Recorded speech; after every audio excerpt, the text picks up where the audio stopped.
We had a real oral tradition in our house. I knew the word griot when I was a little boy. A griot was a person in Africa who was charged with keeping the stories of the village.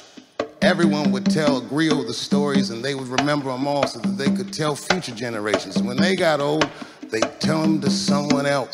And they say in Africa, when a griot dies, it's like a library was burnt, man. The griots were these brilliant African storytellers who learned for generations.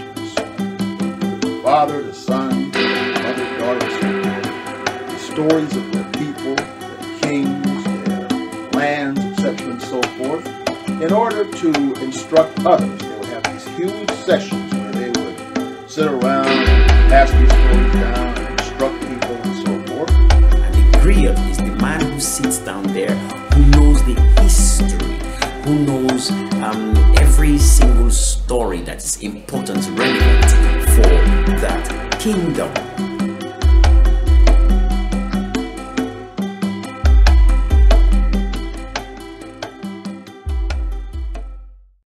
What's up, everybody? It's your boy Griot. Welcome to Griot's Words / Michelada Saturdays. Today is actually going to be my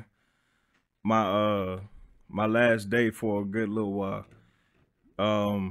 It's been fun, you know, but I need to go back to the drawing board. It's just me thinking to myself, what can I do to increase my viewership and to reach people? Because that's the whole point of my shows anyway, is to reach people that feel like how I'm feeling, you know what I'm saying, and can relate. So I decided to take a little break. It's the holidays, perfect time to do it.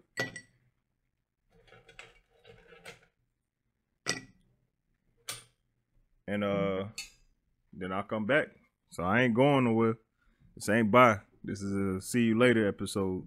But before I get into, you know, our main focus and our main topics, I'd like to bring on my boy CP. You know what I'm saying? Let him talk a little bit. What's up, man? How you doing? Been enjoying these Michelada Fridays and these your Griot's wisdom. That was the title that I called for, but Griot's word is just as good in my opinion.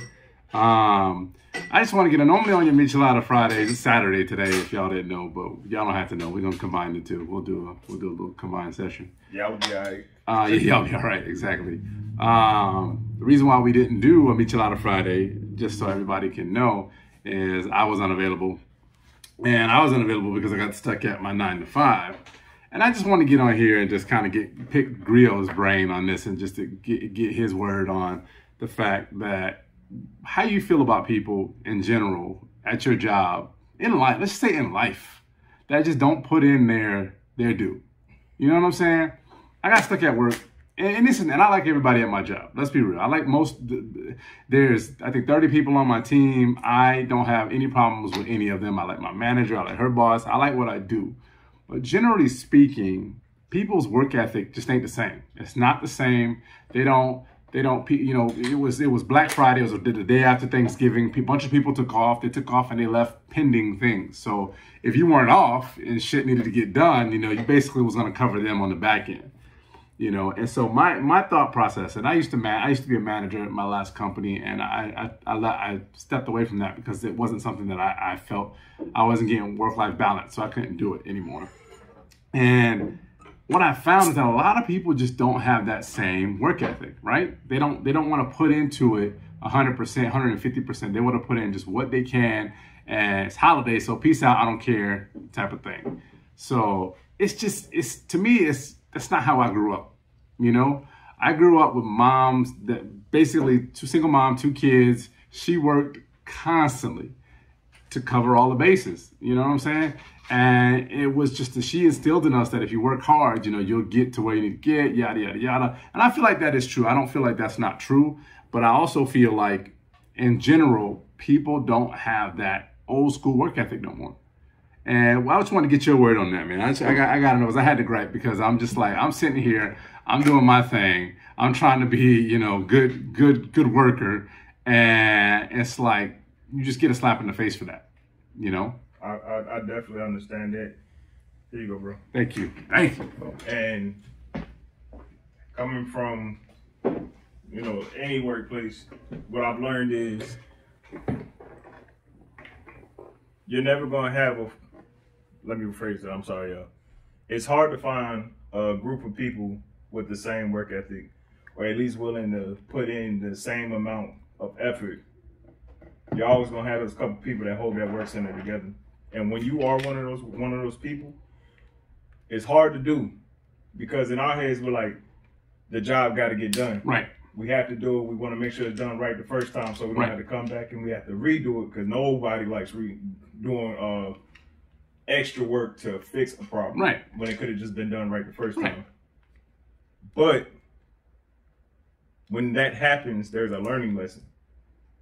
And it's so hard to turn around and say, okay, I could just do this now, get it out the way, make sure it's done the right way. But then when you let the ball drop, those people, everyone else that gets their attention, because now they're like, oh shit, we don't have a crutch anymore. Right. We gotta put in that work. So those are the moments where you gotta let people fail. Yeah, and here's the kind of double-edged sword on that, because at the end of the day, it's still my team, it's still my job, you know. And we, you know what I'm saying? You know, the bad boys, we ride together, we die together. That is true. You know, my team, if my team fails, I'm gonna fail. You know what I'm saying? That's true. And that's the irony of it. That's the part that sucks. But at the end of the day, if somebody's got to do it, you know. And I just kind of feel like at the end of the day, you're gonna have me until my only alternative is to not be on this team no more. You know, and it sucks because, like I said, I generally like the people I work with. I have no qualms with anybody that I work with, but I get it. It's holiday. You know, people want to go be with their family, even though they ain't supposed to. Joe said not to, but anyhow, that's another story. But like, the work's got to be done. Like, you know what I'm saying? Somebody's got to do it. And if you're not there, like for me personally, if I go on vacation or I got to be out, if I'm gonna take a mental health day, right? Yeah. I'm sick. I don't feel good. Yeah. I'm gonna make sure my work is done, because I can't stand somebody having to do my work. Yeah. Can't stand it, because first of all, they ain't gonna do it as good as I'm gonna do it. Number one. Yep. And number two, I don't like to put that on people. You know, so it's just kind of one of those things. I think in general, we just have this society where people just don't want to like do their job, not even their jobs, like, because they're doing their jobs. It's just like they just don't give. It's 5 o'clock, so it's time for me to clock out. I'm done. You know, damn, what's left over. That goes back to home training. Not everybody has like the proper home training, or they didn't have parents to push them and make them do things a certain way or to a certain level or degree. So they half-ass shit for their whole entire lives, and they carry it into their adulthood. And sometimes, man, you just gotta get down somebody's throat. I'm talking about like put a foot up their ass, light a fire under their ass. Like, I know it sucks. Like, no one ever wants to go on and be that bad guy, but sometimes some people need that, because not saying that they may not know that they're half-assing it. They probably know, but they probably just think that, hey, this is normal, this is okay. Right, this is what I do. Right. You know, because there's always that person there that cleans up for them. Yeah. That's what it becomes like a crutch, you know? Yep. So, yeah, it sucks, but no matter where you go, you always gonna have it, but you know your work ethic. Right. You know, your work ethic is top notch. Like, that's because you had that base, that foundation. Right. But everybody don't have it, so no matter where you go, it's gonna be that. That's always how it is. that's how it is. It is, and like I said, if I gotta go from place to place to place, I got the string only goes so long. You know what I'm saying? And I feel bad for dude that was left there with me, because he basically got my dark side. You know, because I was like, hey, it's just you and me now. You know, so you gotta hear me gripe, and you gotta deal with, you know, me being a dick basically. But hey, it is what it is. Yeah, it be all right. It happens. Mm-hmm. Man. What else you got today? What you got going on? Man, so like I said, this is going to be, you know, my last episode for a while. I'm going back to the drawing board. I really don't have too much for y'all, except for, you know, I hope that everything that I put out through these last couple months, somebody pays attention to it and they listen to it. We don't have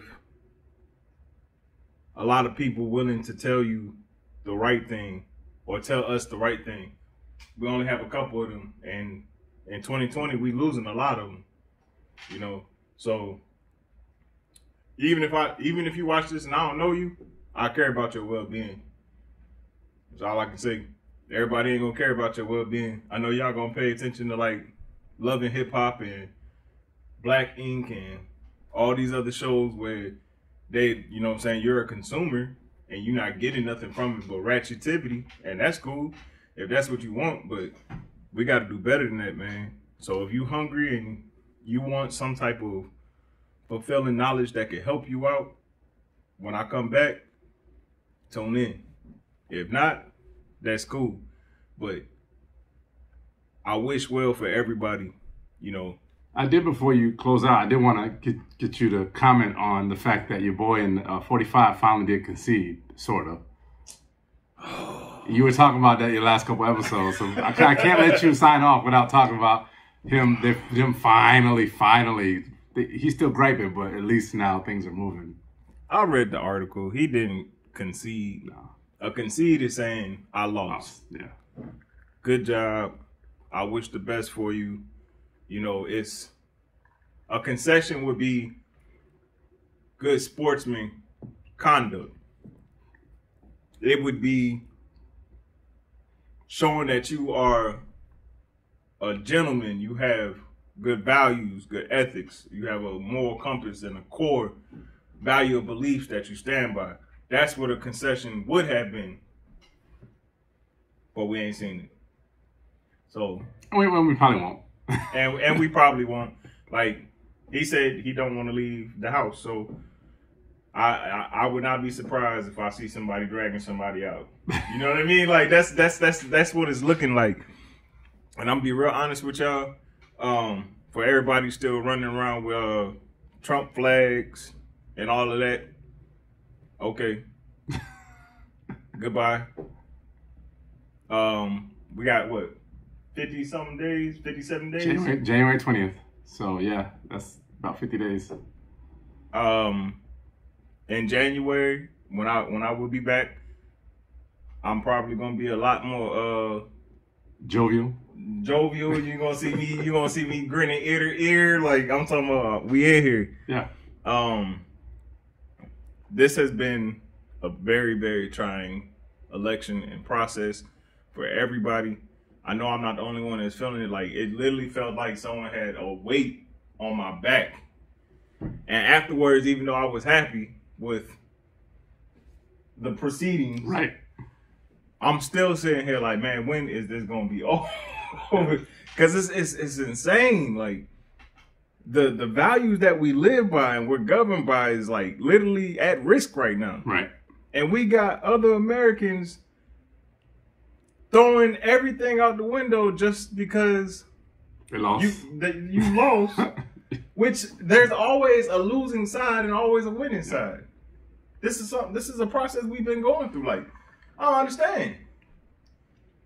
When was it okay for the losing side to say, we do not accept this? And like, never.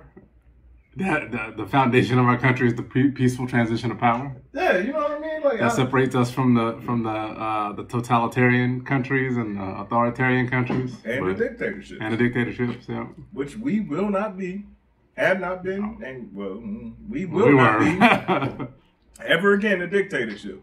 So, hey man, sayonara. See you in 2024. For my people, keep on voting. January 5th, if you live in Georgia, make sure you cast your vote. Have a plan. Start playing that crap right now. Shout out to Warnick and Osif. One more time. I am rooting for y'all. I will be giving y'all money. You know what I'm saying? Donating money to y'all. Georgia, we did something hysterical. Not hysterical, but historical. Historical, yeah, definitely. It was hysterical too. Now, don't lie, that shit was hysterical as well. Hysterical and historical. We did something. We changed it up. And if you are from Georgia, you know what I mean. Like, it's been a long time coming, and it was very much needed. Now let's continue down this path and let's make this right now. So all my family, my friends that's in Georgia, please, please, please go vote. This is not a game. This is the livelihood of people like us. People with your thought process and your moral ethics and values. We got to stand together.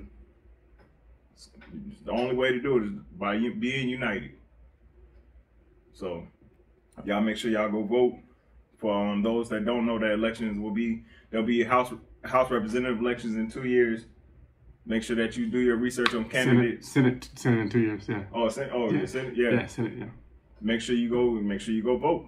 These are the people that you choose to sit in these positions that are supposed to take care of you. I don't know if y'all been watching what happened in Thanksgiving. Shout out to the football players and the NBA players that donated food in Texas to all the families that are now, thousands of families that are now homeless and didn't have to be. Lines, miles of cars pulling up trying to get some food for their family. That's insane.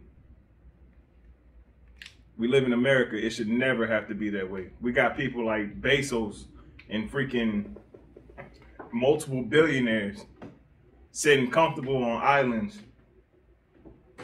paying their workers pennies, peanuts and pennies, and they're living so good. We got to be the ones to change this, and it doesn't happen overnight. It takes time, which means that you got to get involved in every proceeding and process that's going on in your state, your community, the country. You are a part of that process if you are an American. So use your rights. Fight for what you believe in and steadfast. We make this country. We decide what we want to happen in this country. Our founding fathers put these things in place for us to use, and we should use them within reason. If someone loses an election, it does not mean to get angry because the election and the electoral process is fair. Unless proven otherwise, which this one was proven fair. The fairest. The safest ever. The fairest and safest. Ever. So, for all my people, y'all be safe out there. It's been fun. Come back and see me in January. For the videos I do have out, please subscribe, like, and share.